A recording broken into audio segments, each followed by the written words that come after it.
தொழிலை பற்றி தெரிஞ்சுக்கணுன்னா நீங்கள் 1980க்கு தான் போக வேண்டும்.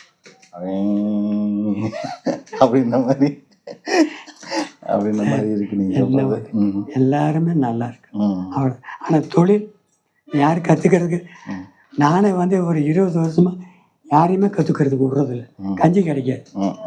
பிரிண்டிங் ப்ரெஸ் சார் அன்றைக்கெல்லாம் எழுத்து கோர்த்து தான் நாங்கள் செய்வோம். இங்கிலீஷ் எழுத்துன்னா தனியாக இருக்கும். ஏபிசிடி ஒவ்வொன்றும் தனித்தனி ஒவ்வொரு எழுத்து. அந்த ஒவ்வொரு எழுத்தையும் சேர்த்து தான் ஒரு லைன் கேதர் பண்ணும். தமிழ் 306 எழுத்து இருக்கும். ஒரு பேர் வேணுன்னா நம் 360 குழி இருக்கும். எங்களுக்கு அது ஏன்னா ஏன் குழிக்கு கை போகும், காணா காக்கு போகும்.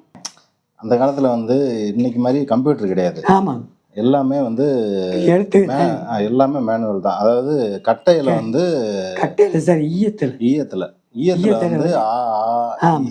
தனித்தனி எழுத்து இருக்கும். ஏபிசிடி அதுவும் 26 எழுத்து தனியாக இருக்கும். அதாவது இப்போ பேட் அப்படின்னு ஒரு வார்த்தை அடிக்கணும்னா பி எடுக்கணும், ஐ எடுக்கணும், ஆர் எடுக்கணும், டி எடுத்து ஒரு அட்டையில கோக்கணும். அட்டையில் அதுக்கு தனியாக ஒரு கேலி வச்சு. ஆமாம், அதில் ஒவ்வொரு எடுத்து வைக்க காணுவான்னா காய் எடுத்துருவோம். அது பக்கத்தில் கால் வரனா கால் வச்சிருவோம். தா வேணா தா குடி கை போயிடும். அது பாட்டுக்கு எடுத்து வச்சு அது மாதிரி ஒவ்வொரு எழுத்தும் அப்படியே நாங்கள் அந்த லைனுக்கு தகுந்த மாதிரி கை எடுத்து பண்ணிடுவோம். அதில் மை போட்டு மை போட மாட்டோம்.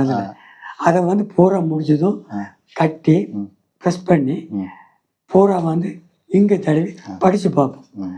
தப்பு இல்லாட்டி போனால் தப்பு இருக்கிற இடத்துல மாற்றிடுவோம். மாற்றிட்டு மிஷினுக்கு அது சைஸ் பண்ணி அது இருக்கா அது இன்னைக்கு